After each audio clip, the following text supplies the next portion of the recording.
kabiraan naamsa isinii dhaamu ergaan darbee jiru akka walii galaatti mootummaan kufeera waan ta'eef uummanni Oromoo immoo jiruuf jireenya isaa geggeeffachuuf poolisiin baadiyyaa seenaa jirti. Amma waraana warra fiiyyattiyyuu seenuu dadhabdee asitti deeggarda nama meeqa finne gaara kaayi abooteetti meeqa mandiitti kaleessa meeqa quba qabdu har'a Ambootti meeqa Dambidollootti meeqa Kibbatti meeqa Wallootti meeqa guyya guyyaatti waraanni keessan isasin masjiida keessaa yookaan bataskaana yookaan waldaa keessaa yaa Waaqayyo waraana bilisummaa Oromoo gargaarettan nu gargaaraa jiru.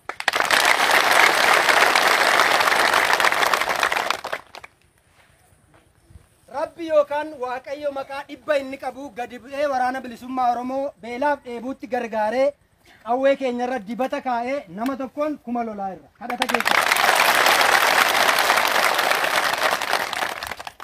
Kanaaf iyyuu erga kana gootanii amma immoo uummanni Oromoo bulchiisa mataa isaatii dhaabbatee akka wal bulchuu danda'u qajeelfami gadi bu'ee jira jechuudha. Qajeelfama gadi bu'ee kana immoo qeerroof jaarsolii biyyaa ijaarrattanii ganda jirtan keessatti namni tokko waajjira diinaa irrattaniitu waliin himatin namni hojjeta ni dubbata ni dogoggora yakka wal irratti hojjechuu danda'a. Diinatti tuurattanii waliin iyyatin horii utuu waliin baasisin yeroo misooma keessanii utuu hin gubin akka dhimma keessan naannootti filattaniif qeerroo keessaa caasaa qaama kamiin hin hoogganamne jaarsolii keessaa koree mana amantaa keessaa filattanii ittiin wal bulchuu akka dandeessan gabaa nagaa akka nagadattan qonna nagaa akka qotattan barnoota nagaa akka barattan amantaa nagaa akka amanattaniif waraanni bilisummaa Oromoo ergamni isaa uummata Oromoof gadi buusee jiru caasaa filatee uummanni Oromoo wal bulchuu akka danda'uu fi ergaa isiniif dabarsina jechuudha. Kanaafuu ammaan booda erga loltanii waraana gumaachitanii nyaachiftanii eebuu baastanii itti uwwistanii rasaasa bittanii itti laattanii lolchiiftanii erga mootummaa kuffisuu kaatanii mootummaa taana erga jettanii bulchiisa mataa keessanii dhaabbachuu danda'a isiniif. Bulchiisi mataa keessanii kun immoo gaafa dhaabbattan qeerroo filattanii jaarsolii biyyaa filattanii koree mana amantaa filattanii wal taatanii ilaa filaamee walii galtanii qabeenya walii eeguu shamarran walii eeguu dubartii walii yookaan dhiira walii eeguu daangaa walii eeguu daandii walii eeguu mana barumsaa eeggachuu mana barnootaa eeggachuu fi qabeenya socho'aaf hin socho'ane qabeenya waliinii kan akka lafa gandaaf gandaa kan akka lafa barumsaaf mana barnootaa qabeenya uummataa qabeenya waliinii siyaasarraa bilisa kan ta'e eeggachuudhaaf isin gargaara. Namni gaafa jiraachuu irratti walitti bu'uu dafee nagaa buusaa jechuudha caasaan kun. Yoo humna isaatii ol ta'e immoo waraana bilisummaa Oromoo naannoo isaa jirutti iyyatee humna gargaarsaa nu ergaadhee qeerroo bilisummaa Oromoo waliin wal bukkee dhaabatee furmaata isiniif gochuu danda'a jechuudha. Kanaaf waajjira mootummaa yookaan immoo caasaa mootummaa lubbuun keessa jirutti qaxxanii yeroo misooma keessanii guddanii horii keessan guddanii daandii deemtanii akka waliin himanne naannoo keessanitti bulchiisa mataa keessanii hundeeffattanii biyya bulchuuf deemaa jirtu waan ta'eef shaakala bulchiisaa akka godhattan shaakalli bulchiisaa mana keessaa hanga gandaa hanga biyyaatti deema waan ta'eef kana qabattanii ergaa kana akka irratti hojjettan qaamsa isinii dabarsinaa jechuudha.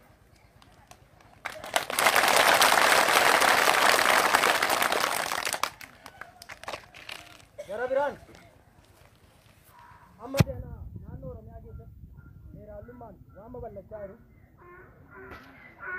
Oromoon kontoraataan fuudhaa kontoraataan heerumaa waan Amaaraa irraa dhufe Amaaraatti waan Tigiraa irraa dhufe Tigiraayitti waan Sudaan irraa dhufe Sudaanitti galchaa sirrii moo sirrii miti?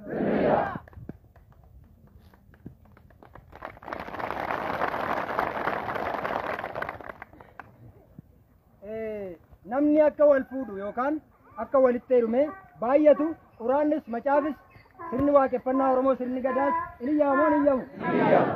Garuu kontiraata fuudhuun cubbuu moo cubbuu miti? Yoo bareed akeekkadhu fuudhi akeekkadhu heerumi isee fuute hin gadhiisin isa fuudhu itti heerumte hin gadhiisin waan akkasiitu baay'achaa jira. Kana ni balaaleffanna wanta ta'eef baadiyyaaf magaala Oromiyaa keessatti waan sirna gita bittoo alagaatiin achi dhufee saba Oromoo keessatti babal'ate eerroof qarreen Oromoo uummanni Oromoo fuuldura dhaabadhaa balaaleffadhaa isiniin.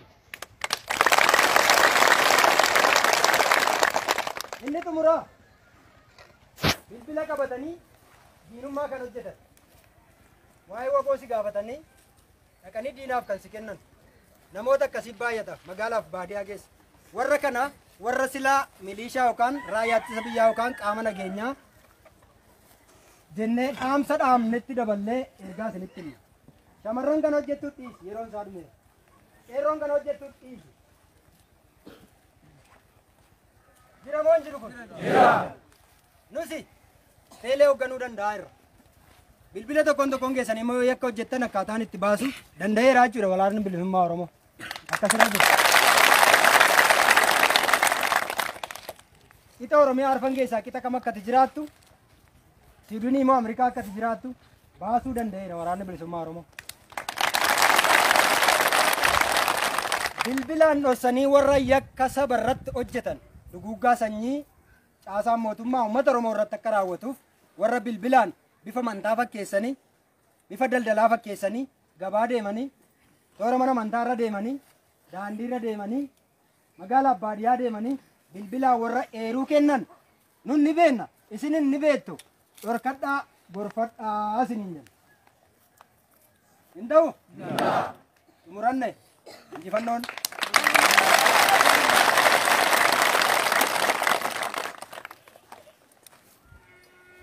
Waan yaadachiisanii nama gibira fuudhus nama gibira kaffalus ni balaaleffatu. Uummata Oromoo irraa utuun bosona kana keessa jiru gibira fuutee borardii keessa gallittatee wal ilaalle yoo ta'u barbaadu. Ndaaqqoo ittiin bitadhu nyaadhu kophee mucaa jedhu. Qaama keetti nakkammatti. Maasii kee bal'ifadhu. Mootummaa rasaasaan si ajjeesaa jiruuf baasii hin kennin.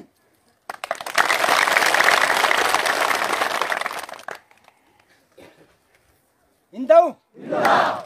Oromoon gadda ta'an jiru? Eenyutu ajjeefnaan? Mootummaa ajjeese.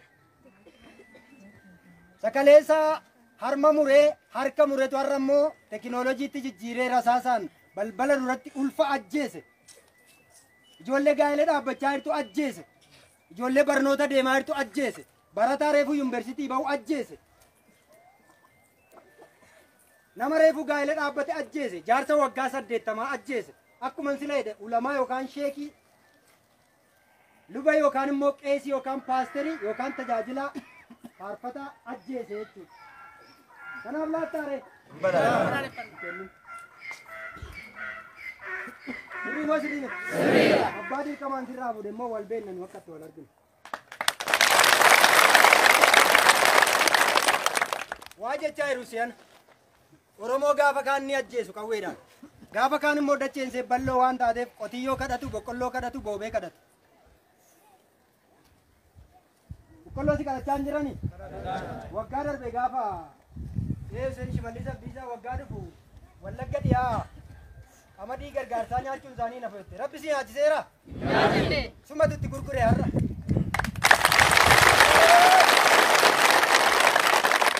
Har'a immoo konkolaataa wal ga'an jiru. Boqqolloo kee, boobee kee, galabii kee biyya beela'eef laanna jettee mootummaan tooftaa adda addaatiin naggaadota bobbaaftee gochaa jirti. Nuyi noo ibsa waan ta'eef kutuu wallaalle gurguradhaa inni carraa gaariidha gurguradhaa.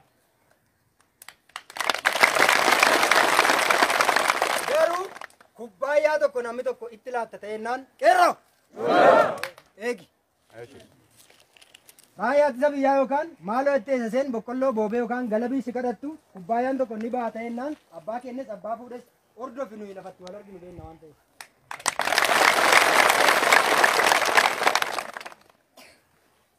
Kanaaf hin kaffalinaa yookaan hin kenninaa dirqamaan abbaa isin hirkaa fuudhe immoo baddeessaa kana jala irrani fagoo hin jiru.